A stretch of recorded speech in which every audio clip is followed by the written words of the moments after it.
Только возраст и дата смерти, больше о ней ничего не известно. У каждой войны есть неизвестный солдат, а это неизвестный ребенок, убитый снайпером националистов. На штурм шли, а их снайпера, когда уже понимают, что мы уже на штурм идем, они начинают стрелять детей, женщин, мирных. Они же, чтобы штурм закончился. Потому что мы начинаем вытаскивать этих детей, они же орут, в грудь снайпер им попал. Сколько лет им? Лет 7. Тяжелая процедура. В ограде местной церкви военные в самодельном гробу хоронят девочку. Молитву читает случайный человек, который просто какую-то молитву знает. Мама ее тоже погибла. Бывшая областная больница города Мариуполя сейчас место, в котором множество людей пытаются решить свои самые разные вопросы. Мы хотим уехать на эвакуацию. Записались там, сегодня не получилось уехать. А на будущее, кто ее знает. А списки, главное, не сохраняют. Пытаемся организовать, делаем списки.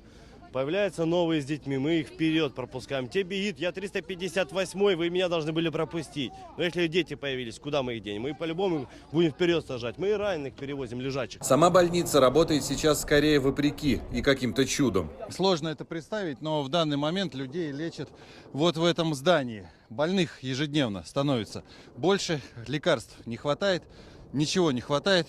Естественно, люди умирают.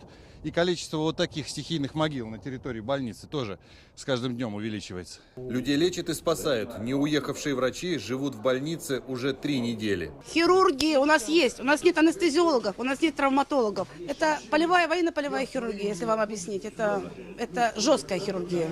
Заходим в палату. Рядом лежат умерший, раненый ополченец, гражданский и раненый пленный азовец. Вы из батальона Азов? Так точно. Правда? Не обижает, нормально все. Как вы вот с ним рядом себя чувствуете? Так как? Все мы люди, на одной земле мы ходим. Надо прекращать это дело, все. В коридоре 2 девушки-студентки медицинского колледжа заготавливают повязки из марли. Могли уехать? Да. А почему вы не уехали? Я захотела помогать. Израненные деревья, изгоревшие дома и, главное, израненные души и много-много могил. Таким оставляют после себя Мариуполь националисты из Азова. Григорий Вдовин, Руслан Абубекеров, Андрей Руденко, Олег Бондаренко. Вести из Мариуполя, ДНР.